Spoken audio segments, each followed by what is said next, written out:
Welcome, everybody. Happy Thanksgiving. Can't wait to jump into games. I'm Brett L. Pape. That's Coach Bruce. And this is the Coach Approach.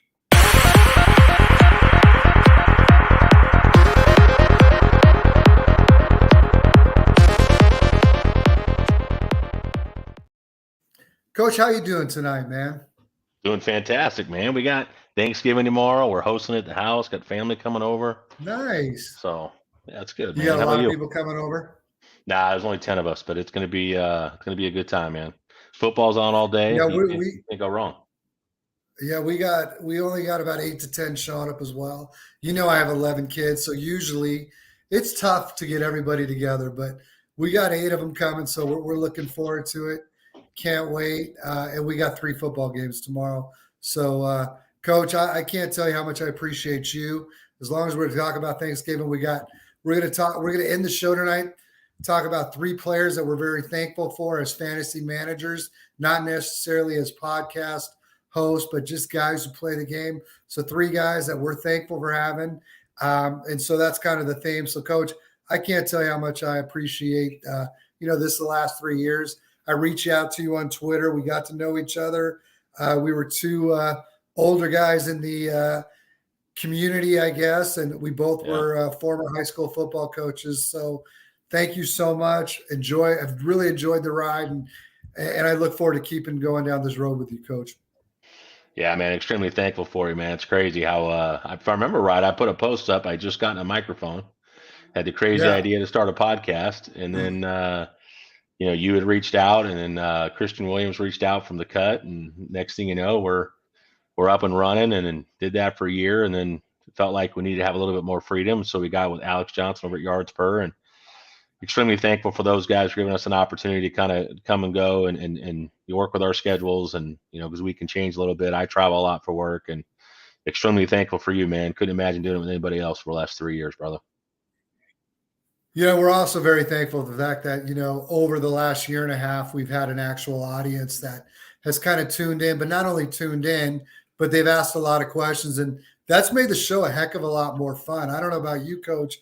I stress more over telling someone you shouldn't start. And then especially since sometimes I am a gut guy, and here now I'm having someone else to rely on this gut that doesn't really do me well all the time. It's been a hell of a lot of fun to have you guys come in asking your questions. So we are certainly thankful for you. Hey, 100%, man. It's the views and the comments we get. Obviously, the DMs on Twitter have gone way up since we started doing this show. I'm getting a lot more questions. I've got a lot more family and friends that get involved and jump into the chat sometimes too. And it's been a fun ride, man. We continue to grow every year, and let's hope that continues to go in the right direction. Well, there you go. Let's get into what we usually do right off the bat on Wednesdays, and that's news and injuries. And the irony is that we're not really talking about injuries to kick it off. We're talking about essentially 2 firings, and one may not be a firing as far as someone losing their job, but he's certainly fired as the starting quarterback for the New York Jets. But let's kick it off first with Matt Canada. Pittsburgh finally fires Matt Canada. It's been something. If you're on Twitter, and I know you and I both met through Twitter, and I kind of went from being a high school football coach on Twitter to being a guy who was looking to improve in the fantasy football game. And this community certainly has helped me a lot in that way. And if you are in that community, Matt Canada has been a topic for years about getting the guy fired, because what he has done during his 4-year tenure, it certainly hasn't been working. And they got the worst passing offense in the NFL. They've only thrown for 1,878 yards with 7 touchdowns in 10 games. Now we're going to find out if this was a Matt Canada problem or it was also a Kenny Pickett problem. And I think it is both, but we'll find that out. Quarterback coach Mike Sullivan is expected to call plays going forward. Your thoughts on what this means for Pittsburgh? I think the offense continues to be what it is. I think you're this many games into the season, you can't make a whole lot of changes. I mean, schematically, your foundation of your offense has already been set. What you've built off of that has been set. You and I are both former play callers at the high school level, and it's like you got an offense. Imagine just saying, hey, even at the high school level, we got a new guy that's going to take over, and we're going to completely change our offense. Like, you just can't do that. You've got to build on the foundation it's already there. But I think what's interesting is you get a running back coach in Faulkner that has done a phenomenal job with that running back room with Jalen Warren and Najee Harris. And then you get Mike Solomon, who's got some experience as a play caller with the Buccaneers for a couple of years, and of course with the Giants, and formed a great relationship with Eli Manning. And people say close to the organization, he's got a really good relationship with Kenny Pickett. But you can't have less than one touchdown passing per game in the AFC and expect to win games and make deep playoff runs. So you had to make a change. And I certainly think it was a little bit too late. But at the same time, I applaud Mike Tomlin for just saying, hey, look, we may be in the playoff hunt right now, but we've got to make some change. We expect to continue to win football games. Yeah, that's what we're going to find out right now. And again, I keep going back to the Kenny Pickett aspect of it, and in the sense that he has not shown what you would hope for. Now, granted, he wasn't drafted early in the first round, but he is a first-round quarterback, and you certainly would expect more from him to what we've seen at this point. So hopefully going forward with the change, we can see improvements there. Moving on, a guy who never really improved in the opportunities he was given. He wasn't supposed to have an opportunity this year, but unfortunately 4 plays into the Jet experience for Aaron Rodgers ended with Achilles tear, and that's Zach Wilson. He was finally benched today. Historically awful year, just very much like what we saw last year from him. And the organization stood behind him. They wanted so much for it to work for him and work for the team that they made no move at the trade deadline. They made no move to bring anybody else in other than a guy who they have now in Tim Boyle. And Tim Boyle, I'm sure you're going to get into him later on when we break down the Jets game for Friday against Miami. But, they're 4-6, and I'm sure they've got to be kicking themselves they waited this long to make this move. Yeah, I think what's crazy is there's other quarterbacks out there you could have gone and got. And I get, wanting to say, hey, we obviously didn't have the intent of Aaron Rodgers going down. We really felt like we'd have Zach Wilson learn underneath Aaron Rodgers for a year or two, and then maybe get in that position to maybe the future of that franchise. But you go 40 straight possessions without scoring a touchdown. That's tough. 3 games under 50% completion rate for Zach Wilson, 5 games under 200 yards passing, and just 6 touchdown passes in 10 games with 7 interceptions. Like, you had to do something. You had to make a move. This defense with the Jets is a very good defense, but they're not getting a chance to have an offense stay on the field, have long sustained drives, put points on the board so your defense can then pin your ears back and get after the quarterback.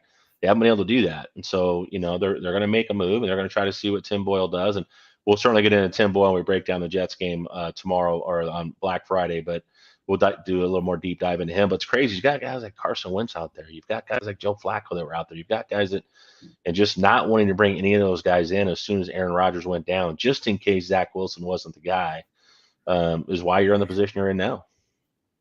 You sometimes get to the point where a team has to just accept the reality. And the reality is that pretty much the whole time he's been there, Zach Wilson hasn't been good. And I think they so wanted him and wanted it to work out in the stretch that they've gone with Aaron Rodgers being out, because it just would have made everything easier, and they gave him the longest leash you could possibly give a guy, and it still didn't come to fruition. So that's the way it is, and that's where they're at. And it doesn't, now we're talking about Aaron Rodgers once again coming out this week, kind of like middle of December. He feels like he can come back to play, but he's only going to come back to play if they're in contention. They're currently 4-6, and I guess we'll see what Tim Boyle can do with his team. Yeah, it's going to be interesting. It's going to be a fun ride. And hey, I love an underdog story, man. So we'll take a deeper dive into Tim Boyle when we get to that game, but it's going to be very interesting to see what happens. All right, before we get into our next note, let's get to our first question. Gerald, first and foremost, happy Thanksgiving. Thank you so much for tuning in. And here he goes. We got a half PPR. We've got three receivers to choose from. We got Christian Kirk, we got Debo, and we got Zay Flowers. You always talk about getting rid of the first one, the most obvious. And unfortunately, despite the early success Zay Flowers has, I'm not picking Zay Flowers at this point in the season. So that leaves us with Christian Kirk and Debo. You had that breakout game, so to speak, last week with Ridley going for over 100 with 2 touchdowns. But other than that game and a couple other games early in the season, it's been the Christian Kirk show. And for Debo, you got Brandon Ayuk, and now you've got George Kittle, and now you've got CMC in the backfield. So for me, on a long breath way, speaking way too much. It's Christian Kirk. What about you, Coach? Yeah, I think it's close. Christian Kirk at Houston this week, and of course, It what is. they're. Yeah, he's wide receiver 18 this week, and then you've got Deebo Samuel, who's at 25. But so I would take Kirk as well, but I think it's very interesting when you look at the San Francisco 49ers matchup with Seattle. Seattle plays a lot of quarter coverage, which basically means you're going to try to keep everything underneath, keep that short to intermediate, come up, make tackles, and so that favors Deebo Samuel and George Kittle versus the vertical guys like Brandon Ayuk. So I do expect Deebo to have a decent game this week, but I'm still going to trust what I've seen through the first 10 games of the season. I think Christian Kirk has just had a better performance season long. Let's get to our next one, and this is one of my favorite names. It's Della Jeezy. Della wants to know, do I start Ridley or Brees in the flex? I already have Dell, so I don't want much Jacksonville Texan exposure. It's really difficult. This is a tough question for me because I am in one of my home leagues. I got a decision at running back, and Brees Hall is involved in the decision. But when it really comes down to it, I got to go talent over everything else. And so it's Brees for me. You may not have liked what you saw from him as far as yardage last week, but that late game touchdown that he scored, that's the thing about Brees Hall is that you feel like at any point in the game, he's going to get you some type of score, whether it be the short or the long variety. So for me, it's Brees. Yeah, Brees Hall is the RB5 since week 5. Say that 10 times fast. It's not the rushing, and you to your point, I think it's 3.7 yards per carry since week, over the course of the season, but it's in the passing game. He's consistently getting 4, 5, 6 targets per game. He's getting 3 or 4 grabs. He's finding the end zone and through the air as well. And so against Dallas this week, and we'll get more into that game too, but it's tough sledding for Brees Hall this week. But negative game script, you're probably going to get a chance to get some play in the receiving game, but it's tough for me, man. Brees Hall, because of opportunities, you should get 15 to 20 opportunities. They trade away Michael Carter. Dalvin Cook hasn't done anything, so it's pretty much been the Brees Hall show. It's a tougher decision for me because I still think really there's upside there against Houston this week. Houston can put some points on the board, and I think you're going to have to throw the football around, but I'm still going to lean running back with the opportunity and the touches that I think Brees Hall is going to get against Dallas. You're fine. I promise you, Della Jeezy, Brees is the play here. So come back in next Wednesday because we're not going to have a show this weekend. And if I'm wrong, I will gladly, throw an egg against my face and have a little egg. It's Brees Hall. We're both with it. Let's go to Chuck's. Chuck's has got 3 to start between these 4 people: Pacheco, Gibbs, Kyron, Rice. You got it in the right order. It may not be exactly the top 3 in that order specifically, but I'm going to go Pacheco, Gibbs, Kyron over Rice right now. We'll get into the Kansas City situation a little bit, but that's my call, Coach. Yeah, I think that's a slam dunk. You're talking about 3 running backs are all going to get 15 to 20 touches. So I'll take those guys all week. All right. Hey, see, I got the name right, Della Jeezy. You did, man. It doesn't happen often, but you got it right this time. I love it. I can't say the tight end name. I can't say the tight end name from Tennessee. Okonkwo, please tell me his name. Yeah, Chiggy Okonkwo. I can't do it. Yeah. There we go. Here's what's crazy. You struggle with all about. Here's what's funny. You struggle with names you see on ESPN or you hear during games, but then you see something like Della Jeezy, a guy that comes in, we love you because he's here almost every week and he asks some great questions, and you pick that one up and you get that one on the first crack.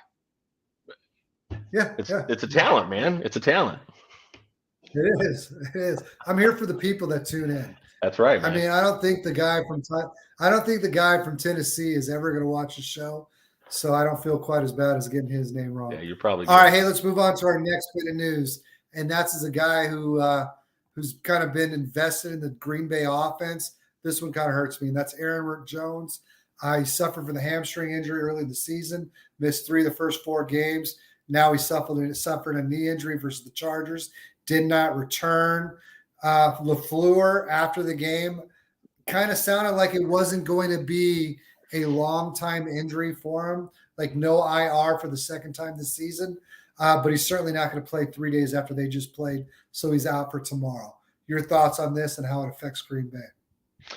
Yeah, we talked about this before I got on the show. AJ Dillon's the guy. What it does is it minimizes your playbook in the run game. There's a lot more things and versatility that Aaron Jones brings to that run game in terms of what he can do on the outside, what he can do in the sweep game, and what he can do as a slot receiver. So I think you kind of minimize the playbook there. But AJ Dillon has looked a little bit better over the last few weeks. So there's an opportunity there for him to say, hey, look, I'm not taking advantage of the opportunities that Aaron Jones out like I should have. This is another opportunity for me to prove that I'm worthy of being an RB1 when they eventually move on from Aaron Jones. So hopefully AJ Dillon can put it together. Let's move on to our next one. And this one kind of hurt us all who I know you and I are in a league together. We drafted the team together, and we were pretty excited early on when Devin Achane kind of broke out right off the bat. Suffers the knee injury after going off for 3 straight weeks. Missed the last 4 games because of the injury. Comes back, gets 2 touches, and re-aggravates it. Day to day, could play Friday. My thoughts are I don't expect him to play. What do you think, Coach? Yeah, I think on a short week, I don't expect him to play either. I think with Miami, you can rely on Raheem Mostert, you can rely on Jeff Wilson.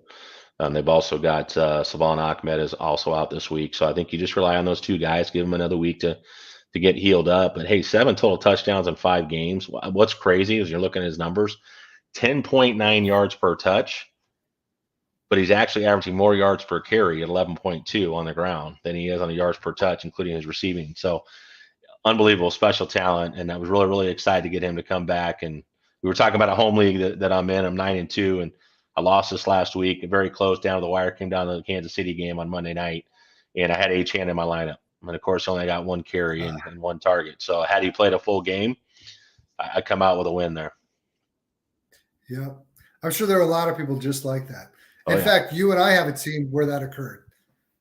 We kind of like gone down the last few weeks, and hopefully, but we got a young team. We didn't expect to compete much this year. So we're going to make the playoffs and see if we can make a run. Let's move on to another. Oh, wait, real quick. Chuck wanted to add that he forgot to add James Conner. If we're still looking at 3 people, I'm still going to go with the 3 that we discussed. If we have to add a person, now we're looking as Conner over Rice. And for me, he would be over Rice. Yeah, same thing with me. I still stick with the running backs to have the opportunity to get 15 to 20 touches a game. I do think this is the week that Michael Carter gets put in the mix there in Arizona as the pass catching back. So we could see over the course of time, Conner getting a little bit less work in the passing game. But I would still take the top 3 guys we mentioned the first time. I hate injuries. You know that I hate injuries. We all hate injuries if you're playing this game. And on Sunday, or was it Sunday? I believe it was either Sunday or Wednesday. I think it was Sunday because we just talked about Zach Charbonnet. He's getting more work. And the only thing that I thought that would have occurred at this time was Kenneth Walker getting hurt, and we would see Zach Charbonnet in that offense by himself. And later that day, Kenneth Walker did get hurt. He left the game with an oblique injury. He's expected to miss time. I don't expect him to play this week. So there we go. Zach Charbonnet is now going to get the backfield for himself for a few weeks, if not just a week. Yeah, and Kenneth Walker, 790 total yards this year, was on pace to get probably 1,200 total yards by the time the season was over. So it's always frustrating to see a guy go down. It's been getting the volume he's been getting. But Zach Charbonnet is a guy to UCLA that looks very natural catching the ball. He had 6 grabs last week on 6 targets, only 22 yards. But if they get into a negative game script, I'm very confident in his ability as a pass catcher. Haven't seen it yet in the run game, but hey, this is his opportunity to shine right here. If you go past that, you got DJ Dallas and the rookie Kenny McIntosh. Kenny McIntosh, who really shined during the preseason. In fact, I picked him up on waivers pretty early. He had his own issues with injuries. He's been on IR. But yeah, it's going to be pretty much Charbonnet. And I think it goes Charbonnet, Dallas, and then McIntosh. Sure. But we'll see how long this goes with Kenneth Walker being out. Moving on, Chicago Bears, Dante Foreman suffered an ankle injury versus Lions, left the game. Isn't sure how much time he's going to miss going forward. We kind of thought that we would have saw more Khalil Herbert last week. We did see him a little bit, but he really didn't pop. But it looks like he's got more of an opportunity to take that backfield over again. Yeah, I think it's going to be Khalil Herbert's backfield. Rashawn Johnson's had some opportunities, hasn't done anything with it at all. Khalil Herbert coming off a solid year last year and coming into this year expected to be the RB1 with David Montgomery moving on to Detroit. I still think over the rest of the season, Khalil Herbert's probably your top back there. Okay, last injury. Let's go. Cooper Kupp left the game with the Seahawks with a lower ankle sprain. The good news, lowered ankle sprain. It's the high ankle that where you tend to see guys being out 3 to 4 weeks. It's a lower one. Not sure exactly what his status is yet for this week. I would assume that the way they treat him, that I would kind of expect him not to play this week. And if he doesn't play, you get to see, everyone's favorite rookie at the beginning of the year, Puka Nacua, kind of have that receiving job all to himself. Yeah, same team in that home league. I had Cooper Kupp as well. And, of course, he only played the first quarter, and he was out with the ankle injury. But I think this is one of those situations where, again, the Rams have not looked great this year. You have Matthew Stafford miss a couple of games. You have Ripien come in and play a couple of games. I think you take Cooper Kupp and say, hey, if you're not 100%, there's no point in putting you out there. We've got Puka Nacua. We've getting Kyron Williams back. We still have Tyler Higbee, who hasn't been used a ton this year, but he's certainly serviceable in the passing game. So I know as athletes, man, you want to play. You don't want to miss a game. And if Cooper Kupp can go, he's going to try to fight like hell to get on the field. So we'll see how that plays out. All right, before we get into Week 11 recap, let's go ahead and go back to Jeezy, or Del Jeezy. Sorry, I have all that talk about me getting it right, and then I just got it wrong 2 times in a row. So Della Jeezy. I will say I didn't work today. I haven't worked since Friday. So my wife and I and our daughter went and saw a movie this afternoon. We saw the new old Hunger Games. I say old because it's a prequel to all the other ones. So regardless, we've kind of been on vacation mode for a few hours. So I apologize for getting the name wrong, Della Jeezy. I've just had a little bit of beer in me so far. Question is, I'm excited to see Zach perform. Expected a full load, must start, right? I think when you say must start, a must start based on, we got to look at the lineup. So if you tell me other running backs you have, that kind of really kind of helps us say if it's a must start or not. But I am excited. He wasn't very efficient. The issue that you would say about Zach is his next 3 games aren't exactly what you want to face as a running back. He's got San Francisco, then he's got Dallas, and then he's got San Francisco again. So as much as I'm excited about him getting the opportunity, it's not exactly like he's playing the Washington defense the next 3 weeks. No, it's not, man. That's a gauntlet over the next 3 games. So it's not looking good for him. But he's going to be more relevant, I think, in the passing game than he is going to be as a runner, especially in those matchups. So Della Jeezy, if you want to know if he's a must start, go ahead and type in your other running backs, and we'll tell you if other options or not. All right, hey, let's get into the Week 11 recap. Really excited. In fact, I saw a report. It must have been yesterday morning, but the most watched Monday Night Football game in a long-ass time, most watched game for the entire season this year. And how could it not be? You've got the 2 Super Bowl teams from last year playing in it. You got Philadelphia at 8-1 coming into the game. Kansas City, I believe, was 7-2. And so it was a great game. And I think both of us thought it was going to be a lower scoring game than what you would have projected at the beginning of the year. But Kansas City's defense is much improved. Their offense has definitely taken a step back. So you got Philadelphia winning 21, Kansas City 17. And it was Jalen Hurts with a couple rushing touchdowns, the old tush push late in the game. Yep. And unfortunately, it's been a story of Kansas City all year long. And that was a drop pass when it hurt the most, when MVS dropped that long post route from Patrick Mahomes that would have given them the lead late. Great game, nevertheless. What were your thoughts on that one, Coach? It's a game that Kansas City had an opportunity to win. I think it's difficult when you're the team that won the Super Bowl last year, and now you're facing a team that not only is hungry to get back there, but hungry to redeem themselves. And so, the Eagles are 9-1. Jalen Hurts did not look great. 150 yards with interception, but he gives you what he gives you on the ground. They basically, for the most part, shut A.J. Brown down. I think he had 1 catch, and Devontae was 6 for 99. But what's ironic is the Chiefs have only averaged 5 points a game. I can't remember what the stat was. 5 points a game in the second half over I don't know how many of the last several weeks, but again, I can't remember the exact stat, but Patrick Mahomes under 200 yards passing. Justin Wilson was our leading receiver with 5 grabs for 53 yards and a touchdown. They lead the NFL in drop passes at 26. You've got Rashee Rice and Kadarius Toney, both above a 10% drop rate. Normally, I say, look, I don't care about drops, but when it's a situation like this late in the game with MVS where you have a drop and then you have critical third down situations where you have drops, that stuff starts to creep in. I mean, you've got 26 of those on the season. So there's some concerns there with Kansas City. I love the way their defense was playing. I thought they did a great job against Philadelphia, but Philadelphia did just enough to win the football game. Much as I hate to say that. They did, and it's like kind of like what you kind of want to see in a team that's trying to overcome, just losing a Super Bowl. They found a way to win late.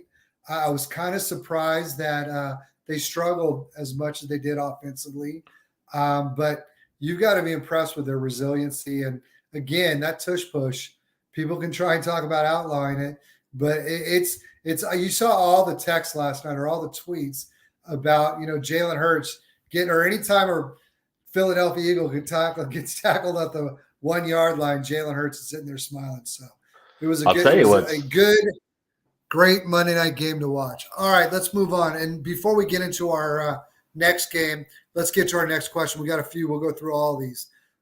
First up is Velbuzz. Velbuzz, first and foremost, Coach, we've talked about my home league a lot on this, and this is a league that we started in 1995, and this is a guy named Steve Lockhart. I coached high school football against him for a long time. He started the league in 95. He's our commissioner. So when you talk about things that you're thankful, I'm thankful for this guy because for 30 plus years, we're pretty close to that. He's run this league, and unless you have passed away, not many of us have left the league. So appreciate you very much, Steve. I'm sorry for always being a pain in the ass and giving you shit about whatever it may be throughout the years, but thank you so much. So let's get into his questions. First up, Tua or Herbert. And for him, this is 3 points for quarterbacks. So for me, it's Tua this week versus the Jets. Coach, do you disagree with that? You've got Herbert going against Baltimore at Baltimore. Who would you rather have of those two? Man, I'll be honest with you, I don't like either one of them this week. You got Tua facing the Jets. I understand the Jets have Tim Boyle. Well, that's all he's got, Coach. We got to give him one of them. Yeah, I know. I hear you, man. I would probably lean Tua just because of that offense, and we'll get into that game a little bit more, and I can tell you why I have some concerns there. But between Tua and Herbert, I play Tua. Okay, let's go to the running backs. Running backs, he's where's it at up here? I just lost it. Kamara, Mixon, Pacheco. Is this PPR? Okay, Kamara is in for me. He only has to play 2. So it's going to be Kamara and Pacheco for me. Yep. What about you, Coach? I'm right there with you. Okay. Mixon's the guy I'm taking out. And then the last one, he's got Nakua, Godwin, Dubs, Cooks, Quentin Johnson. I would take Quentin Johnson, Cooks out. I'd definitely play Nakua, so that leaves Dubs or Godwin. Maybe you're not taking Cooks out. So what are your thoughts on that? So definitely Nakua, especially if – go ahead. Yeah, I mean, Cooks plays against the Washington defense, which is they give up anything and everything against wide receivers. But CeeDee Lamb's the guy there. So obviously Nakua is an obvious choice for me. Romeo Doubs, Luke Musgrave now is on IR. There's an opportunity there, but I just haven't seen enough. So I'd rather take Godwin, who's the clear number 2 there, and Puka Nakua for me. There you go. We're on the same page. And I'm in this league with him, the QHL. This is our big money league. So, yes, that's where we would go, Coach. We would go Tua, Kamara, Pacheco, and then Godwin and Nakua. Thank you very much. Let's move on to the next one. Madison or Singletary? Singletary with good old Pierce being back. Who do you like on this one, Coach? Yeah, I'd probably go I'm trying to look at my rankings here. Who's he got, Singletary or Madison? I'm going Singletary over Madison. But what about you? Yeah, Singletary's got Jacksonville. Yeah, I'm going Singletary here. I like the matchup there versus Alexander Madison going against Chicago. Okay, Gerald, I'll say this about Joe Mixon. Joe Mixon is the 20th running back in the rankings. For me, I don't know what your rankings have, Matt, Coach. He's facing Pittsburgh. So he's a mid two to late running back 2 this week for me. What about you, Coach? Are you about the same Yeah, ballpark? I've got him at RB 18 this week. Okay. Let's go So to he's mid Delajeezy. RB2. All right. So this is the running backs so the running backs we're looking at is Eckler. Well, yeah. If those are the only two, your current bench. He's got Murray, Charbonnet and Brees. Eckler. There you go. I'm probably playing Brees over Charbonnet. So I don't think that Charbonnet is a must start when you have Brees. Yeah, it's definitely Brees and Eckler of those running backs he's got between those 3 guys. I agree with you. Yep. All right. Next comment. We've got Chuck here. Would you guys start Douglas or Connor? I'm starting Connor. I realize that I know you're a little bit concerned about Carter being in that offense now, but I'm just concerned about that New England offense in general. So I'm taking Connor over Douglas. I'm taking Connor over Douglas. As concerned as I am about Connor, I'm not nearly as concerned about him as I am Mario Douglas in that New England offense.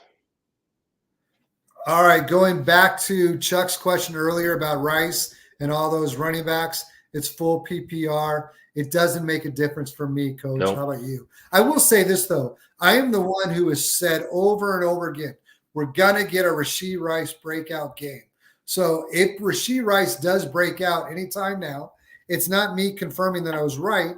It's just me saying I think that's going to happen. Sooner rather than later, those drops or whatever issues that offense is having, he's clearly their number one receiving threat when you look at the receivers. So I wouldn't be surprised if this week it happens because I've thought it was going to happen for a few weeks. But knowing what we know, it's still the running backs for me.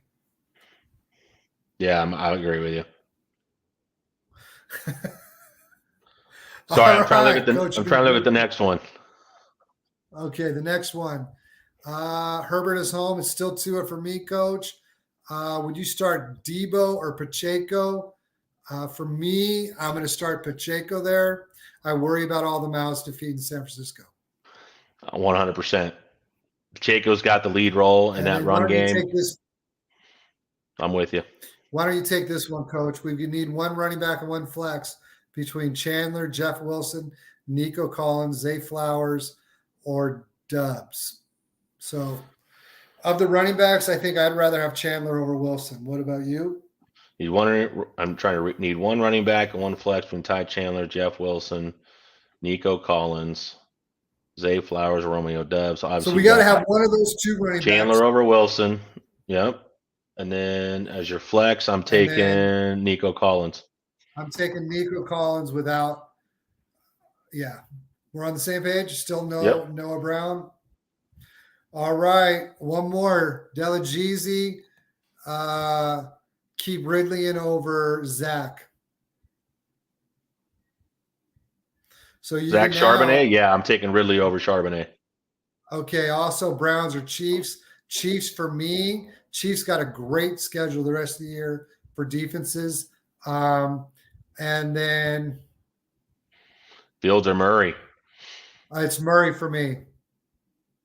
Yeah, Murray gets a little bit of a nod because I think he can do more in the pass game in that offense with Marquise Brown and Trey McBride than Justin Fields can. He's got DJ Moore. You got Cole Kmet, does a whole lot after the catch. So I lean Kyler Murray as well.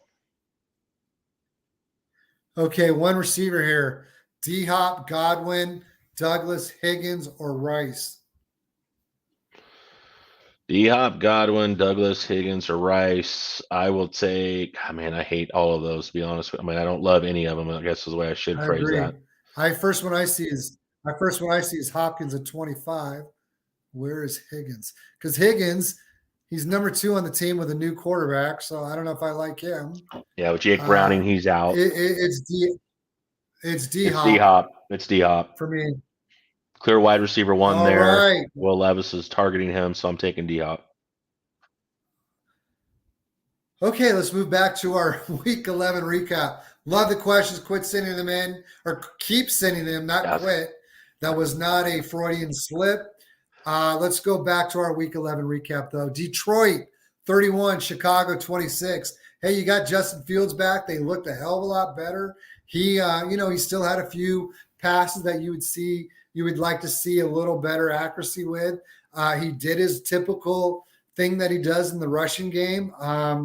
But you know what? Detroit found a way to come back. Jared Goff, 3 interceptions early, and then rallied for 2 late touchdown drives to bring back the comeback. Hell of a game, Coach.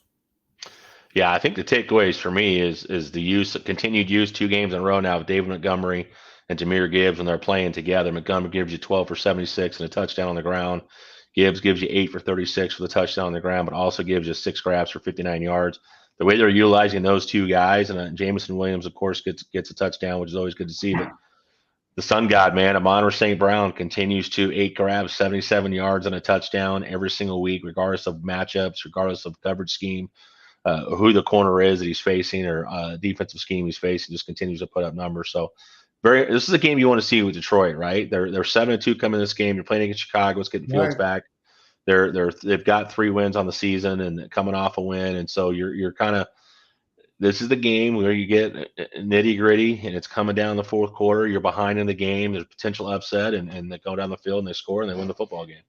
So you like to see it. No, that was like, you were right. You'd like to see them overcome adversity, because typically when you see teams who are on the rise, they have some sort of hiccup, and you didn't see that. You saw them just come off another game where they scored a shitload of points to beat. I was called San Diego, but the LA Chargers in LA, and now they have a second week where they've kind of had to overcome adversity and come back. So really like what I see out of Detroit right now. Denver Broncos. Let's move on. Last game we're going to recap, and this was kind of a tale of 2 teams that both struggled early on in the season, but kind of figured some things out. And you had Minnesota traveling on a 5-game win streak, Denver on a 3-game win streak, and it was the Denver Broncos 21, Minnesota 20. Russell Wilson connected with Cortland Sutton, a guy that we were really high on coming out of SMU. Kind of had a rough start with injuries and a little bit of issues maybe with the coaching staff last year, but he's really kind of starting to shine, and it's been kind of fun to watch. And it's nice to see Russell Wilson kind of play a little bit better, and Sean Payton certainly getting him to play within the system. Yeah, I mean, it was a great game. And look, Denver this is a team that you go back to, what was it, week 2 or week 3, gave up 70 against Miami. In this game, Minnesota, in terms of total yards, was about 190 yards more than what Denver had. Passing yards, it was good to see Russell Wilson play well again, 27 to 35. Rushing yards, Denver could not get the run game going with just 46 yards rushing, whereas Minnesota was the opposite. I thought Alexander Madison looked really good, 18 carries for 80 yards. The difference there, too, is just Denver put it together at the end of the game. They kept their composure. This is what Sean Payton did. They had a lot of fourth-quarter comeback wins with Drew Brees up in New Orleans, and hopefully he's doing the same thing now with Russell Wilson there in Denver. I think there's a lot of things, especially on the defensive side of the ball with Denver, that you've got some things to look forward to. So they're 5-5. I mean, they're right back in the mix now. Who would have thought after week 3 that who would have thought? I mean, remember, this is the same team. Their defense is currently being praised, and this is the team that gave up 70 points, early in the season. So they certainly have bought into whatever Sean Payton is preaching, and it's good to see. All right, Coach, we got a big one tomorrow. Usually, I'm used to 2 games. I know it's been 3 games for a few years now, but here we go, Thanksgiving football, and we kick it off in the morning. Green Bay at Detroit. Who wins? I've got the Lions winning this one, Coach. I got the Lions winning 27-17. How do you see it, Coach? Yeah, I've got Lions 26, Packers 21. Like it. Detroit minus 7.5 favorite. Over and under is 46. I think we both have the over.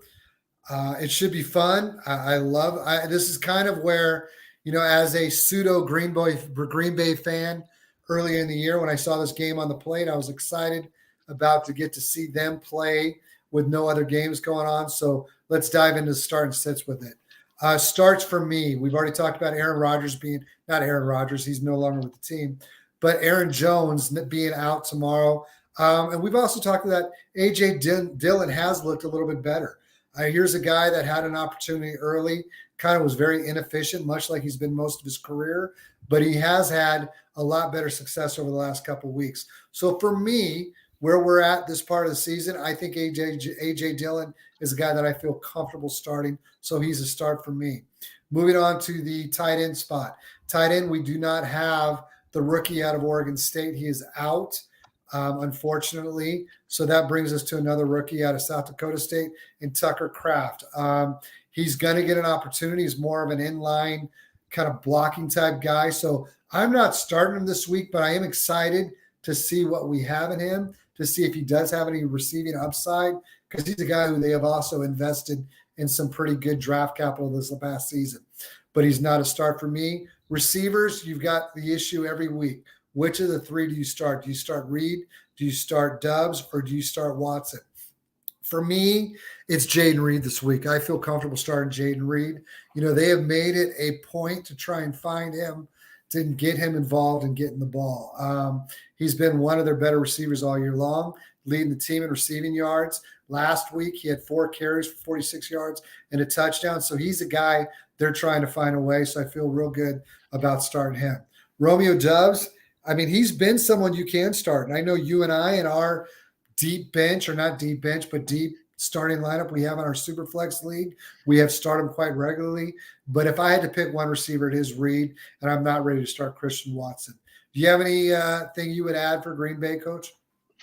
No, I think you hit the nail on the head. I think it's I wouldn't change anything. I would have the same exact starts and sits that you do. Okay, let's move on to Detroit. And Detroit's pretty easy because they are, if you look at dynasty rankings and if you go to dynasty positional rankings, they've got a guy in the top 5 at all 3 levels. You got a quarterback, not a quarterback, apologize, but a running back, receiver, and a tight end. And then you got a quarterback that I feel comfortable starting every week. And you got 2 running backs. So I'm starting David Montgomery. I'm starting Jahmyr Gibbs. I'm starting Amon-Ra St. Brown. I'm starting Sam Laporta, and I'm starting Jared Goff in Superflex leagues. And I actually feel pretty good about playing him and one quarterback league. So really the only sit you would have is any other pass catcher not named Amon-Ra St. Brown or Sam Laporta. Right? Am I right here, Coach? 100%. I feel like you could just replay that every week with Detroit. I don't care what the matchup is. I feel like you're right. Those are guys you're going to play every week. That was like cheap. Yeah. That wasn't very hard to do that one. Yeah. But let's move on to our next one. And this one is your game, and you get your Dallas Cowboys. We got the Washington Commanders at Dallas. I got the Commanders losing 30-20. Cowboys are a -11 favorite. Over and under is 47.5. How do you see this one going? Yeah, so I've got Cowboys 31, Washington 17. So we're very close. As bad as Washington has played and as good as the Cowboys have played, and I say Washington last week with the amount of yards that those guys give up, but I just feel like Dallas is on a run right now. They're 2 games back at Philly, 2.5 games. If you want to look at it from the standpoint they lost the first game head-to-head. I think this is another statement game for Dallas. These are games that they have got to win, and so far this season they're winning those games outside of obviously the game against Arizona. But I think Dallas comes out and continues to play really well this week.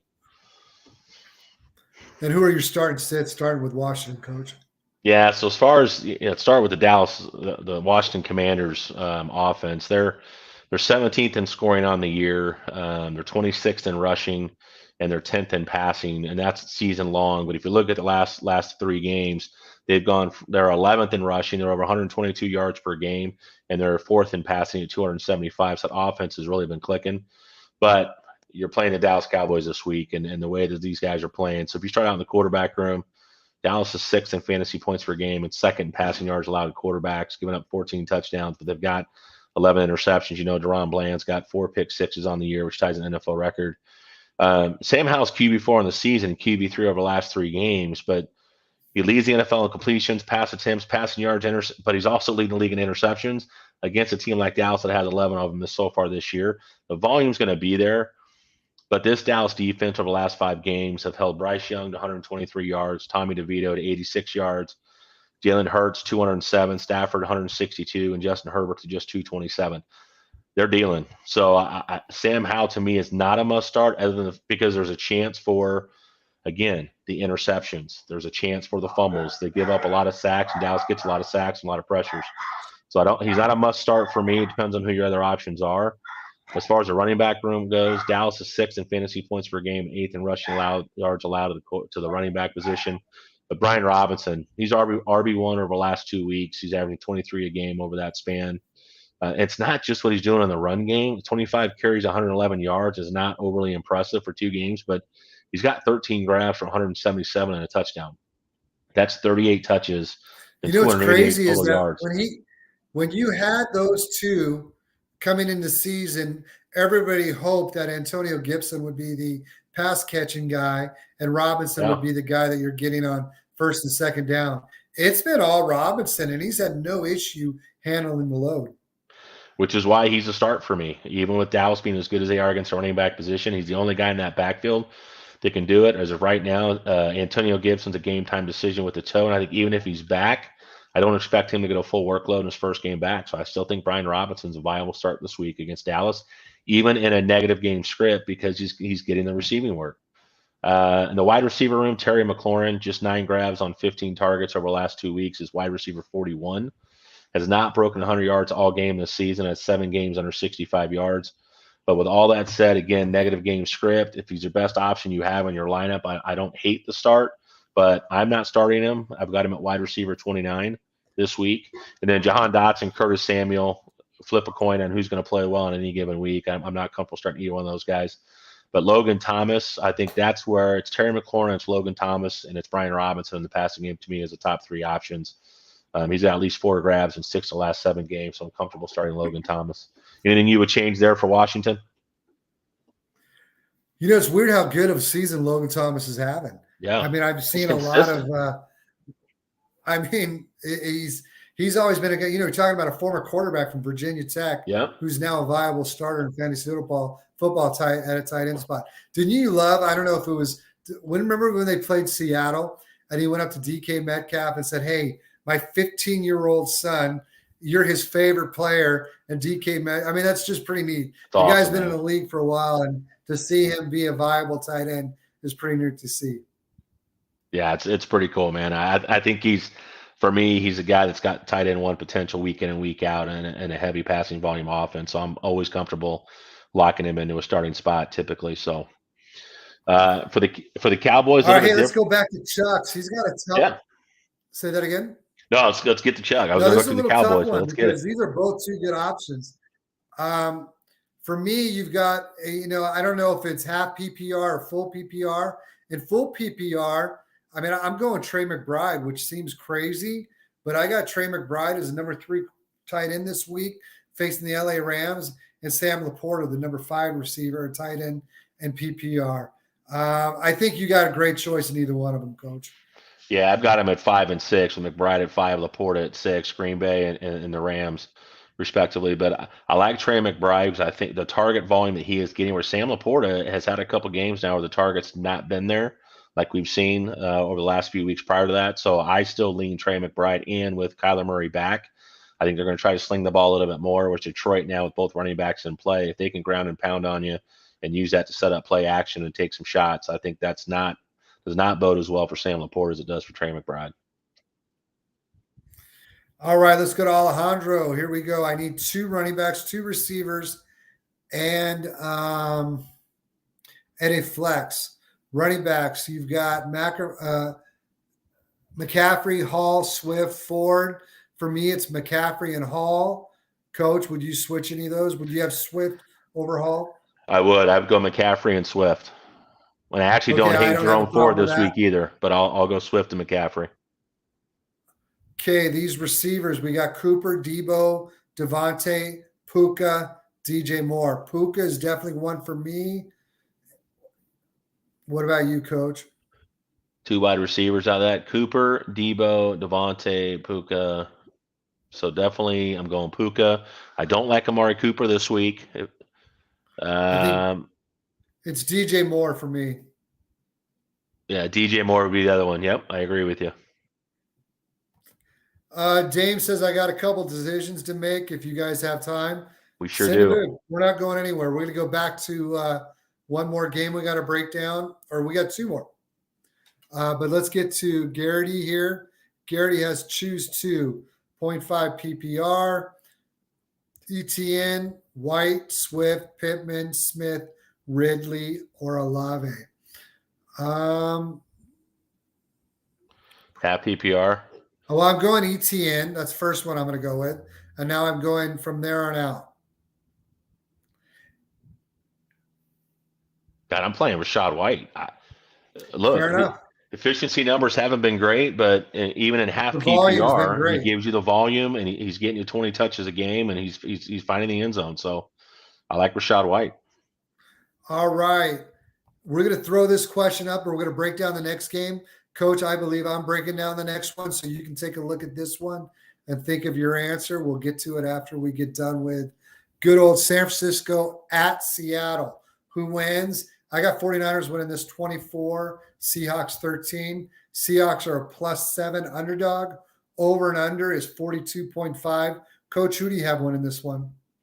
I've got San Francisco 29, Seattle 19. Okay, no issues with that. Moving on, 49ers starters for me, very similar to when we talk about the Detroit Lions. I think Brock Purdy in Superflex is a must start, and I think in one quarterback leagues, he could be a number one quarterback for a hell of a lot of teams, so he's a start for me. What you've seen out of George Kittle the last few weeks has been pretty fun to watch, so he's a must start. CMC, yeah, we're starting CMC, so he's a must start. And then Brandon Ayuk, you saw what he did last week. He's clearly their number one receiver, so Brandon Ayuk is a must start for me.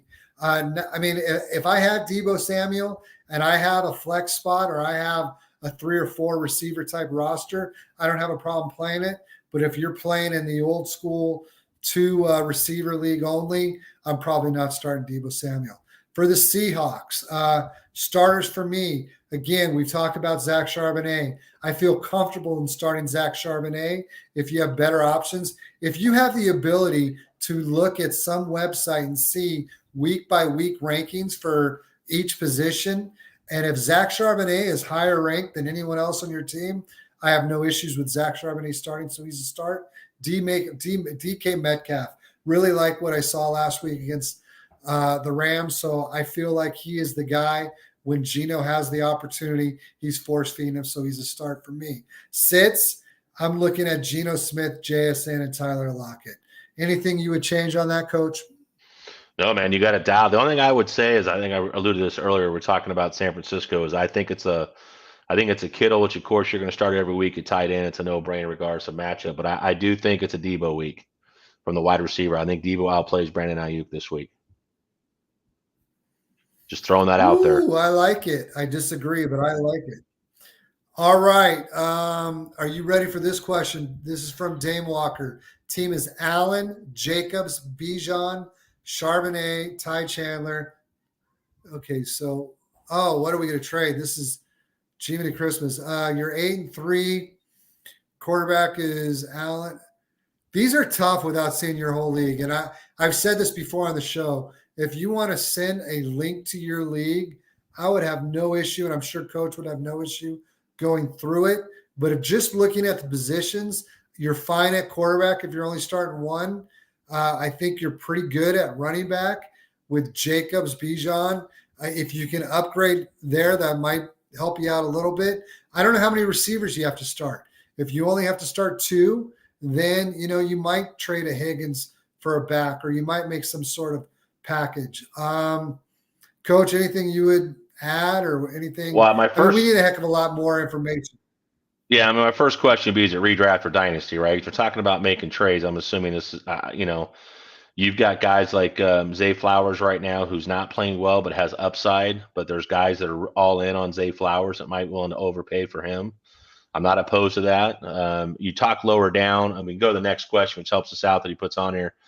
Thinking about getting a guy like Hollywood or getting depth for my running back position. What pieces would you move? I'm kind of trying to move T Higgins. Again, if it's dynasty, I'm not moving T Higgins. He's a free agent this offseason. There's an opportunity. It's redraft.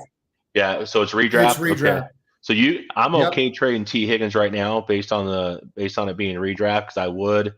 You've got Tyreek Hill, you've got Mike Evans. Those are 2 solid starters. Assuming if you have a 3 wide receiver spot, or if that last one is a flex. I don't know what the roster construction is, but I'm not opposed to moving Higgins. But again, it depends on what you're going to get in return.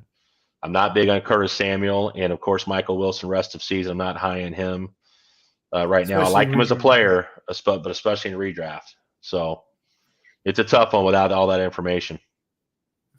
Okay, let's move on to Velbuzz. He wants to have 2 running backs. He's got 4 to choose from. As much as I love Gibbs, I'm going with Taylor and Kamara. Yeah, I'm gonna go Taylor. I'm probably gonna go. Man, it's tough. I do love me some Gibbs, man. I love me some Gibbs, and Yeah, but I mean, there's always the opportunity where it's a David Montgomery game, and not that. no, hey, I don't know. Go ahead. there is. Is this PPR? Is this It's non PPR. non-PPR? Then I would, yeah. Then I'm gonna go Jonathan Taylor and Kamara because I think the volume's going to be there for both those guys. Yep. There you All go. right. I think that's it for the questions. Let's go to your Friday night, or not your Friday. What time is the game Friday? I think it's more afternoonish, isn't it? Yeah, you know what's funny is I didn't even put that down. I just put Friday game, so I'm not even sure what time the game is off the top of my head I either. believe it's an afternoon game. So, but let's get into it. We got the Miami Dolphins at the New York Jets. I've got Miami winning in a tight game, mostly just because I still believe in the New York defense. I got Miami winning 17-13. And it's a plus 7.5 points for the Jets, over and under 41.5. I certainly have the under. Your thoughts, Coach? What do you like? Yeah, so it is a 1 p.m. game, so you're right, it's the middle of the day. I've got Miami 24, New York 13. So I've got this as a lower scoring game, so I've got the under at 37 points. I just, like you, I believe in the Jets defense, and you know the two games that Tua has struggled this year have been against good defenses, and so you know this is a situation where we might see something similar here. So I've got under, and I've got Miami protecting the 7.5 points they're giving up. All right, who are your starting sits in this one, Coach? So Dolphins, this is on the season. They're first in scoring, second in rushing, and first in passing. But again, you've got that Denver game as a part of that. If you look at what they've done over the last 3 games, I like to look at in these matchups because it tells me how are they playing right now. They're 16th in scoring at 21 a game. They're 22nd in rushing at less than 100, and they are 6th in passing. They're continuing to pass the football at 270 yards per game. But interesting note, 36 points per game against teams with a losing record. That's not going to continue. I don't think they break 36 points this week against the Jets, who technically are 5-5. So there you go. Starts and sits, quarterback room. I've got Jets are 9th in fantasy points per game and 15 passing yards allowed. They're giving up 12 touchdowns on the year, but they've got 10 interceptions. So Tua Tagovailoa has balled out against every defense this season outside of Kansas City and Philadelphia. Jets have only given up 165 yards passing a game over the last 3, and that's against Justin Herbert, Josh Allen, Aiden O'Connell. Allen did go for 270, so it tells you what the other 2 guys did. I expect the Jets to force Tua to get the ball out quick and limit Miami's big play potential. I think they got the ability to do that. I think they can get home with 4. He's not a must start necessarily, depending on who you got in a 1 quarterback league. But if you got a 1 quarterback league, you certainly should be a guy you are starting, because your second guy should be somebody you got late in the draft. So you're probably starting Tua Tagovailoa. I just don't think he finishes as a top 12 quarterback this week. Running back room, you've got Raheem Mostert. Look, if Achane is out, which we both think he will be, he's got a chance to splash big this week. I expect Miami to lean on the run game, especially if they get off to a lead early. He's seen the end zone 13 times this season. Devon Achane, if he's playing, man, I just don't think he's playing, so I'm not even going to go there. He's at RB 58. Even in the Fantasy Pros consensus rankings, he's at RB 58 because I don't expect him to play. Jeff Wilson with Savon Ahmed coming out is the backup running back. If they can get into a lead, Jeff Wilson could give you a late touchdown, but I'm certainly not starting him. Wide receiver room, hey, Jets are first in fantasy points per game and first in receiving yards allowed to wide receivers. They've only given up 2 touchdowns all year.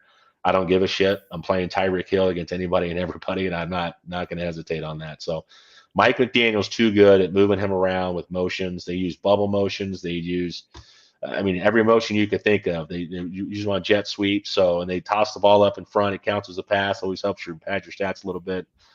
I'm starting Tyreek Hill. Jalen Waddle is not a must start for me this week. I think he finishes outside the top 20. He's only got 7 grabs for 97 yards over the last 2 games, only 3 touchdowns on the season. I don't love Jalen Waddle right now this week against this Jets defense. And then the tight end room for Miami is Durham Smythe. He's battling an ankle injury, did not practice today. That leaves potentially Tyler Croft and rookie Julian Hill. So nobody in the tight end room is starting for me. As far as the other side of the ball, the Jets are, here's what's crazy. They're 30th in scoring on the season, 15 points a game.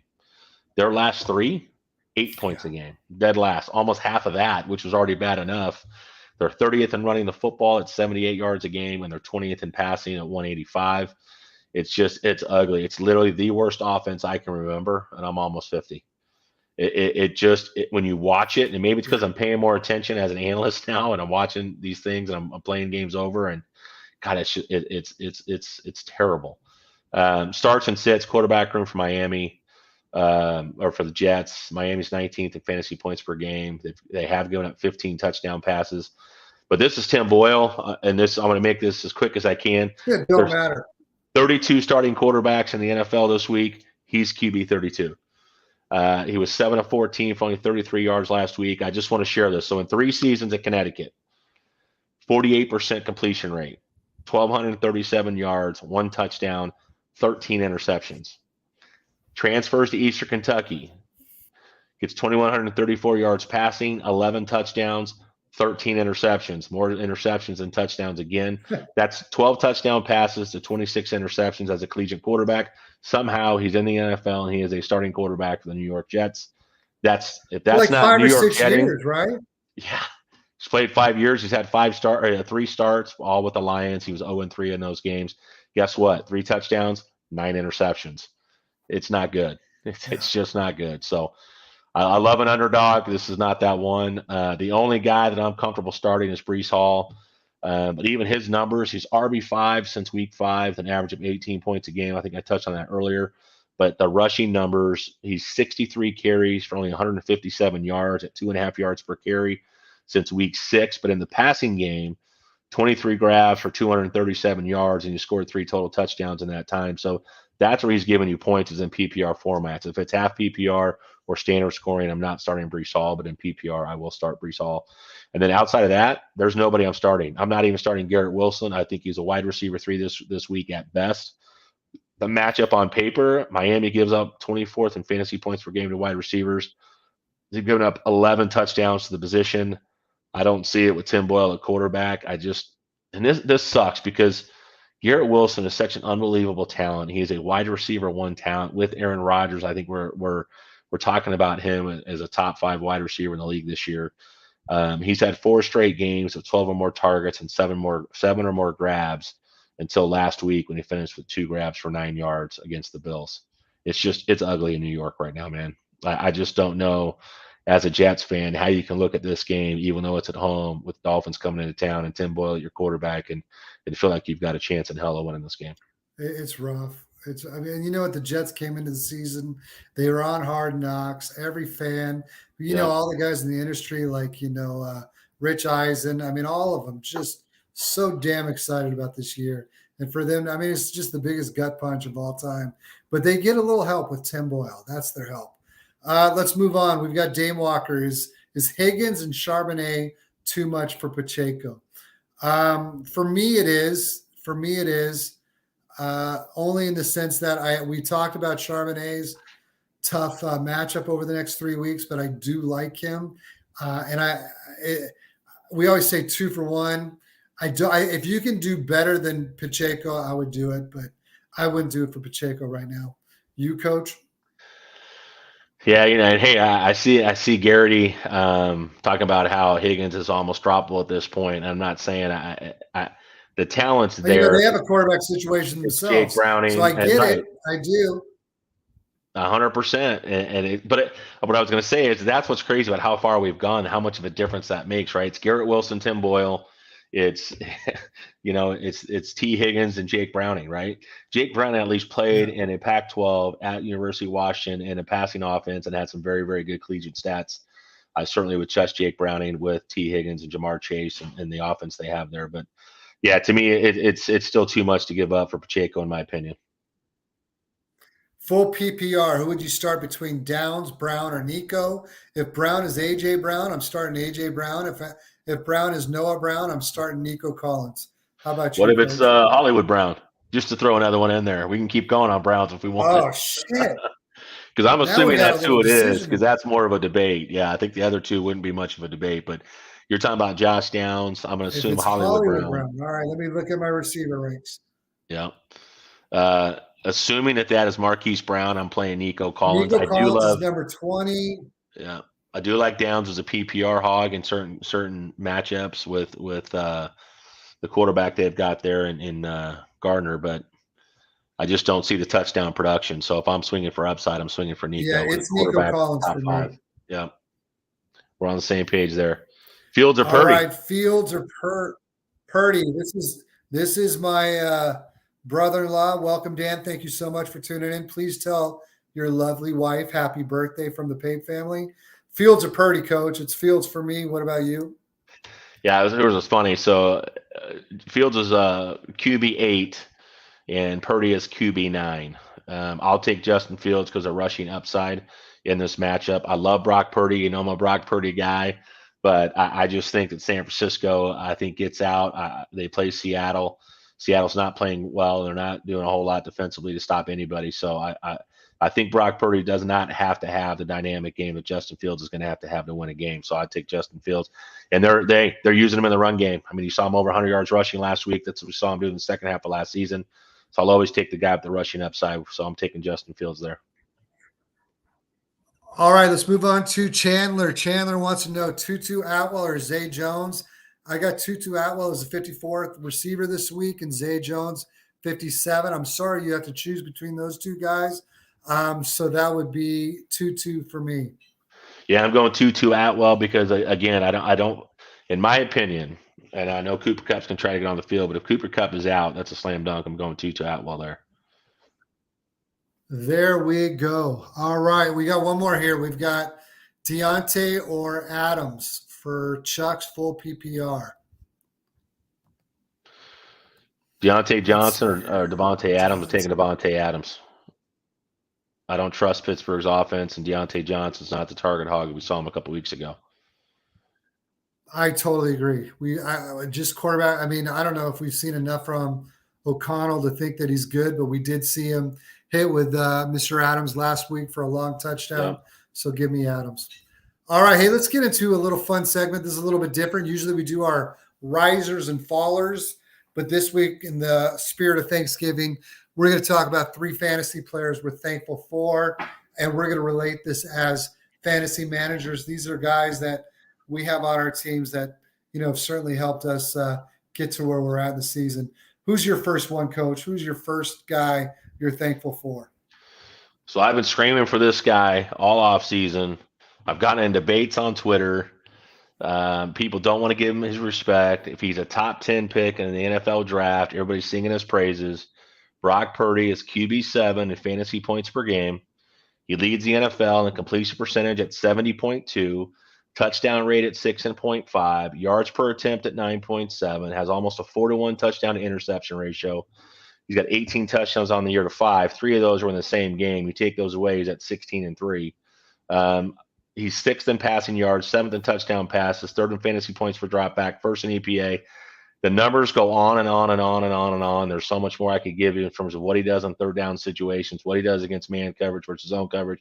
It's all there. If you looked at him, you took his name off, you took where he went to college, you took his draft profile, and you just left it blank, and you put the numbers on the board, everybody's taking that guy as a franchise quarterback. And so at some point, people got to give him his props and stop with it's his team. Okay, it's not. Talk to Christian McCaffrey, talk to Debo. You've seen the interviews. He is a leader on that football team, and he's getting it done. It doesn't matter, what happens the rest of his career. He is capitalized on a situation as Mr. Irrelevant that goes way above and beyond, anything that we have seen. So not giving Brock Purdy his props is a mistake, and it's take lock. Guys that were wrong on Brock Purdy don't want to come back and admit that he was wrong. They wait until the game when he has a rough game, and they want to say, I told you that's Brock Purdy. Hey, what about the other 15 games he's played where he's played very, very well and been a QB1? Right. I'll take. Didn't he have a perfect? Perfect QB rating, which hasn't been done since 1989 with Joe Montana. Now Steve Young did it the same year earlier in the year, but he's got a chance to have a QB rating over 140 if he does it this week. It'll be the 3rd game in a row with a QB rating over 140, which nobody's ever done. So it just continues to stack up, right? So at what point do you finally just say, okay, I was wrong. He's a pretty damn good NFL quarterback. You want me to do it? I'll do it. I was wrong. It wasn't that I didn't like him. I think, in fact, I went through my Twitter history, and I knew that I tweeted about him when he was at Iowa State. I have a lot of family. This Dan Scoos and his wife Amy, they're from Iowa, or I know Amy's from Iowa. Dan's from who knows, Ohio. That's where they're at now. But my point is that family in Iowa led me to see him play a heck of a lot in college, and he is fun to watch. He's the type of guy that just makes things happen. He may not be the quickest, strongest, fastest, but he just finds a way to make plays. So I like it. And I know you and I, in that Superflex league that we talk about a lot, we were able to get him like in the 9th round in Superflex league. And we feel like that we don't have to worry about one of our quarterback spots for the next 8 to 10 years because he's just so darn consistent and he's always going to be productive as long as Mike Shanahan is there. Except not Mike Shanahan. I've got 11. Yeah. How many times did I do that early in the year and last year? I called him Mike Shanahan a million times. But I think the thing, he was not. I broke down over 350 prospects over this last offseason, and his draft profile does not jump off the board. His film didn't jump off the board. But if you watch the intangibles and you watch what Campbell said about him at Iowa State, and you watch just how, as being a student of the game, we always say at the quarterback position, I'll take the 6 inches between the ears and the guy that's got that figured out, right? That doesn't have the arm strength, but always knows how to put you in good positions and always you're going to have that. Well, every quarterback has games where you don't play well. Yeah, I think he had 33 interceptions and 20 fumbles at Iowa State. So yeah, he turned the ball over. He was at Iowa State. Name an offensive lineman out of Iowa State that's in the NFL right now on that roster. Name a wide receiver that's actually relevant in the NFL that's on that roster. Name a running backs you can do. Iowa State's produced some great running backs. Brees Hall is one of them. They got Brees Hall and you've got David Montgomery, but yes. Yeah. But in the passing game, you look at what he was able to do at Iowa State, who he was throwing to, the offensive line he played behind. He had to make things happen. He had to play off script and off platform. He's running for his life half the time, and he wasn't a great prospect, but for where he started and where he was drafted and where you took him in fantasy drafts, you should be very, very, very thankful for him. I've got 11 teams making the playoffs. 5 of those teams have Brock Purdy as one of my starting quarterbacks. I love it. You can't go wrong with that pick. And, I know San Francisco is pretty happy that they were able to, quickly rebound from the mistake of Trey Lance. Before we get into my first fantasy player that I'm thankful for, let's go to Chuck. Chuck says, where do you rank Jacobs rest of the season in PPR, and who would you trade him away for? I don't know if I would trade him away. I feel like with Antonio Pierce now, I feel like he's going to be the focal point of the offense. You've heard 2 or 3 times in interviews or press conferences with Mr. Pierce that he is where their offense is going to be led through. So if you're going to trade him away, I mean, you got to go after someone at a very high in his position. Yeah, I've got him an RB10 the rest of the season, and you nailed it. He is their offense. He's a guy that everything is going to run through, especially with a rookie quarterback. You're going to try to establish the run. He's a guy that can be fluid in the passing game. If you watch the guy play, man, he doesn't go down. He fights for every inch and every yard that he can possibly get. I love that type of mentality. If you know his story. And they may be out of it. Yeah. But he's going to fall out. They may be out of it, but he's fighting for another contract. Absolutely. I mean, he's got nothing set up for next year. Remember, this is a guy that was living in a car. This is a guy that's hungry to play football, and this guy hungry to make money. And this guy that does a lot of things in the community. So he's a guy that you root for. All right, hey, let's go to my first fantasy player I'm thankful for, and that's Jaylen Warren. When you're in rookie drafts, and I know, or when you were working the Fab Wire or whatever, you're always hopeful that somebody's going to pop down the road. And when you get a guy like Jaylen Warren, who, he was undrafted. So if he's undrafted, you would have really had to have been in a deep rookie draft to pick him up. More than likely, you picked him up on waiver wires, and he's quickly become last year. Towards the end of the year, I felt like he's someone I could put in the flex spot and feel like I was going to get some PPR points out of him. This year, he's been given a heck of a lot more opportunity. We talk about the community on Twitter. Well, on Twitter, from day one when the season started, when's he going to take over the lead role over Najee Harris? You're looking at a guy like Najee Harris, who was drafted in the first round, got all that draft capital, and that's not an easy thing to overcome for an undrafted guy. So with that being said, what Jaylen Warren is doing right now, it's so much fun. And you didn't have to invest in a lot to get him. And now you've got a running back 2 on your team, a running back 3, who may even get better. The last 2 weeks, he's got back-to-back 100-yard games, 145 yards on just 9 carries last week, 80 carries for 493 yards and 3 touchdowns for the season, averaging 6.2 yards a carry. The guy's so much fun to watch. If you saw, Good Morning Football yesterday, you saw the whole little 2-minute spiel about just how physical he runs the football. And, I love Jaylen Warren, and so thankful that I have him on a few teams. I told you he's Tony Pollard and Najee Harris is Zeke, and he's just that guy. He's the guy Steeler fans are going to root for to eventually take over this backfield if they're not already. We were just watching and laughing at Kyle Brandt's angry run segment, and Jaylen Warren's got 2 of them in the same game. He's hungry. I'll take a running back that's hungry. And that didn't even include his 74-yard run. Yeah. Yep. That doesn't even include his 74-yard run for a touchdown. So I love the guy. So thankful Great that, we're not always right. Yeah. Great call or not, there's been a hell of a lot of calls that haven't been right. So it's fun when you get right on a guy like that, and that cost you very little in either trade capital or draft capital. All right, let's move on to your second one, Coach, or otherwise we're going to be here till tomorrow. What do you got for your second player you're thankful for? I've got Jahmyr Gibbs. He's RB8 PPR scoring. He was drafted 12th by the Lions, and early in the season, a lot of people talking about, why draft a guy 12th. Well, part of that's because you brought in David Montgomery. You were able to put him on a slower learning curve because you had an RB1 in David Montgomery. But 4 consecutive games at 20 or more points. He's averaging 26.3 over those 4 games in PPR scoring. His totals are 333 rushing yards, 189 receiving yards, 5 total touchdowns. That's 6.4 yards per touch and 522 total yards. The guy's hit his stride, even with David Montgomery in the lineup.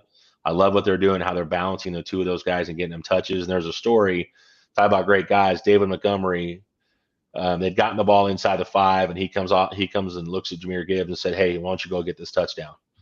It basically takes himself out and brings Jahmyr Gibbs in to get the touchdown. And sure enough, Jahmyr Gibbs gets the touchdown and gets a carry inside the 5. That's what being a teammate's all about, man. So you love to hear stories like that, but very, very thankful for Jahmyr Gibbs.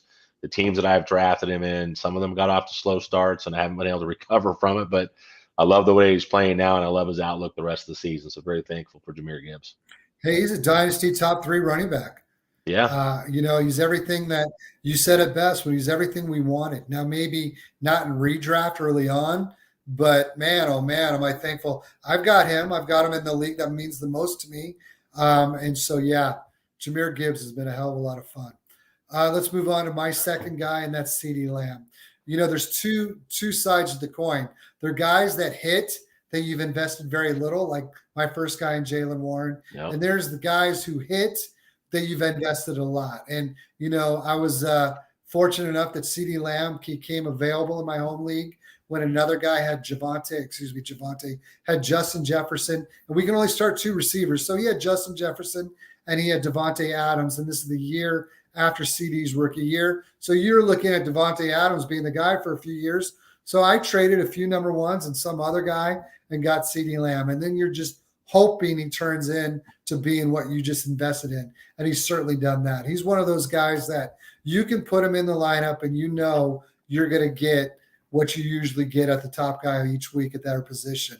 And he's done nothing but that. 74 receptions on the year, 1,000 yards, 13 yards, 5 touchdowns, 3 straight 150-yard games prior to last week's game. Last week, I don't even think he topped 70 yards, but he still got you in the end zone. So you're still getting production from him in and week out.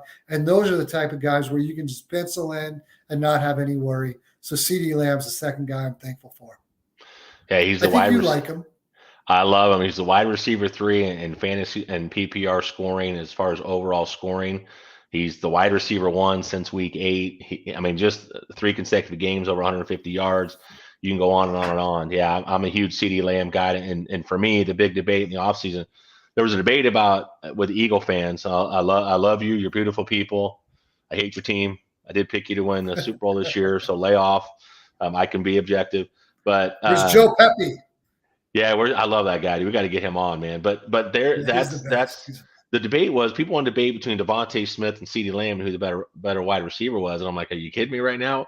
We should be talking about AJ Brown and CeeDee Lamb. Now there's a comparison that makes a lot of sense, and AJ Brown, of course, went on his run of consecutive games of 125 yards, and CeeDee Lamb says, "Hold my beer," and does him one better. And now he's ranked 2 spots ahead of him in season long. So I love the pick. I love CeeDee Lamb right there, and it certainly validates my opinion of the player during the offseason.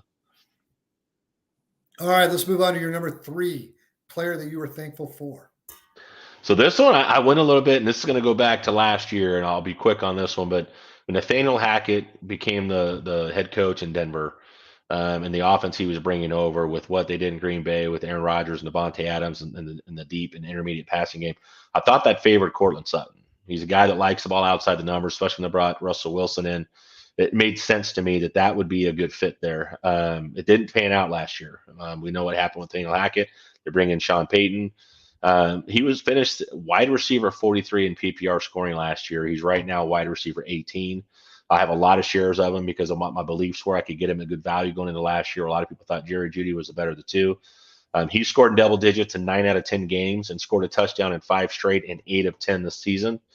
He still hasn't hit a 100-yard game yet, but it's coming. And as long as Russell Wilson continues to use him as the wide receiver 1, especially in the red zone, he continues to score touchdowns. You make up for the deficit you're getting in yards when you produce touchdowns. So very thankful for Cortland Sutton. It took me a year for those shares to finally start to pay off, but they're starting to pay off. So I'm very thankful for it.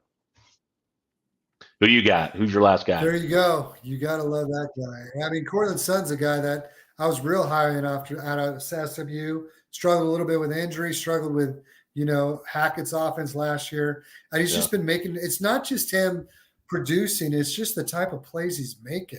That catch last week, the 15-yarder to, shore up the game was impressive, and he seems to have one of those every week. Yeah. I love it. All right, hey, let's move to a couple questions. We've got real quick before we get into I think it's going to be my last guy I'm thankful for, but we've got Kupp, Waddle, Dell, or Olave. I don't think Kupp's going to play, so I'm going to take him out. If that changes, that changes. But for me, it's Dell and Olave. How about Dell, by the way, that he's even in the conversation? I love it. It's another guy. I feel like we're doing a lot of Chris Collins. We're like, here's a guy. There's a guy. But, yeah I think that if Kupp's not playing. 162 pounds. That guy's not supposed to work out in the NFL. No, but we got to stop with Devontae Smith. There's some guys now that are proving that wrong, and the game is different. You don't have as much physicality. I love what Tank Dell's doing, and what he brings to that offense is dynamic. And now you got C.J. Stroud. So for years, it's exciting, man. So for me, it's Dell and Olave too. I don't like Waddle's matchup. We talked about that already with who they're playing with the Jets this week and Cooper Kupp. I don't like you. I don't think he's playing. So to me, it's Tank Dell and Chris Olave too. I like this next one. All right, we got Tua Fields before we get into my last one, and this is Fields, but they're so close. I've got Fields at it looks like I got him at 9. I got Fields at 9, Tua at 10. I like Fields better this week as well. Again, rushing upside. Don't love Tua's matchup. I think he falls outside the top 12, but Fields' ceiling is always top 12 with the rushing impact. So I think it's Justin Fields too. I thought you were going to go 2 on that. All right, so hey, let's I like it. My last guy that I'm thankful for, and that's C.J. Stroud. I made a big trade in the offseason in one of my super flexes. It kind of made me a little, I traded away Justin Jefferson, but I got a boatload of picks, and one of those picks turned out to be C.J. Stroud.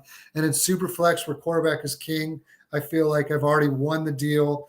Not that he might be worth more, but he and the package were certainly – I felt like I got plenty back in return. What C.J. Stroud's done this year has just been it's pretty impressive to watch. He's passed for 2,900 yards, 17 touchdowns, 5 interceptions. 3 of them came last week. But more importantly, he's leading the team to victories. He's not just a guy that's going out there and scoring, but he's taken the team. They've had fourth quarter comebacks. I mean, it's just week in and week out. They're now 6-4. They're one game out of the AFC South lead. They play Jacksonville this week, a team that they've already beaten. So he's totally turned my home league around. Prior to I made a trade for him, and unfortunately, Velbuzz, who's talking, he's got a question for us. We'll get to that one in a minute. He's the guy that I made the trade with to get C.J. Stroud, and at the time, C.J. Stroud was kind of struggling.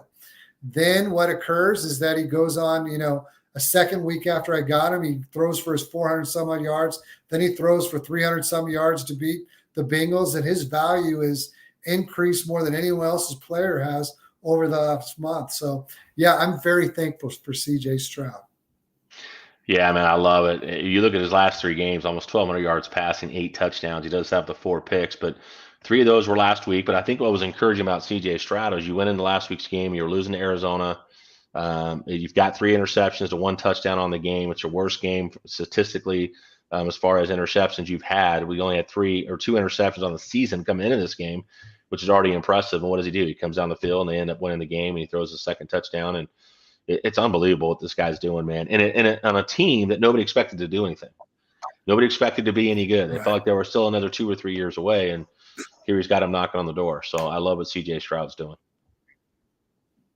All right, our last question of the night. Let's go back to Steve or Velbuzz. Steve wants 2 receivers. That's a pretty damn good-looking receiver room, by the way. He's got Amon-Ra St. Brown. He's a must-play for me. And then he's got Keenan Allen, must-play for me. I love Ayuk. We talked about him earlier. I like the other guys, but it's Brown and Allen for me. Yeah, those are the 2 guys that I went right to as well. I think it's a good matchup this week for Metcalf. Pickens, I'm out on right now. Pittman, he needs the touchdown upside. And Ayuk, of course, we love. But again, you've got Kittle, you got Debo, you got CMC, you got Ayuk. But to me, it's Allen, who I think is wide receiver 2 on the season. Then you got St. Brown, who's a top 8 wide receiver this year too. So I'll continue to ride those guys, continue to get opportunity to share week in and week out. All right, Coach. That was a great show. Thank you so much for coming. Not that you weren't going to come, because you like doing this as well. Yeah. But everyone else, thank you so much. Hope you have a great 2 days of nothing but football, or at least what I hope is going to be on in my house. And hope you have a great time with your friends and family. Coach, appreciate you, brother. Appreciate you, man. Happy Thanksgiving to everybody who tuned in. Hope you guys enjoy it, just as Brett said. Brett, love you, man. Appreciate you, and we'll see you again next week, man. We'll be off this Sunday for the holiday, but we'll see you next Wednesday. Next Wednesday. No show this weekend. You're traveling with family, so no show this weekend. Yep. So we'll see you all a week from tonight, next Wednesday. Thanks again. Appreciate you all.